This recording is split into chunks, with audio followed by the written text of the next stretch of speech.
মায়েরা সম্মানের জাতি। মা ছাড়া দুনিয়ায় দুইজন মাত্র পয়দা হয়েছেন, হজরতে আদম আলাইহিসসালাম এবং হজরতে হাওয়া আলাইহিসসালাম। আর কোনো মানব সন্তান দুনিয়ায় আসেন নাই মার পেট ছাড়া। সুতরাং আমরা সবাই মায়ের কাছে ঋণী। আচ্ছা, বাপের পেটে জন্ম নিয়েছেন একজন, দেখে হাত তুলুন তো, এরকম কেউ আছেন? তাও নাই। বাপের বুকের দুধ খেয়েছেন একজন, হাত তোলেন। নাই।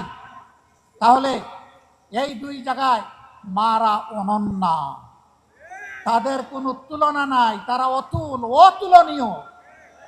আমরা সেই মাদেরকে সম্মানের জায়গায় রাখতে চাই। কর্মক্ষেত্রে তারা সম্মানের সাথে ইনশাআল্লাহ তারা তাদের দায়িত্ব পালন করবেন। সেই ক্ষেত্রে তাদের শতভাগ নিরাপত্তা নিশ্চিত করা হবে। রাস্তাঘাটে চলাফেরায় আমরা তাদের নিরাপত্তা নিশ্চিতে অঙ্গীকারবদ্ধ। তার জন্য যা করা দরকার, আল্লাহ যদি তার মেহেরবানিতে জনগণের ভোটে আমাদেরকে নির্বাচিত করে সরকার গঠনের সুযোগ দেন, তাহলে আমরা তার সব কিছু করবো ইনশাআল্লাহ।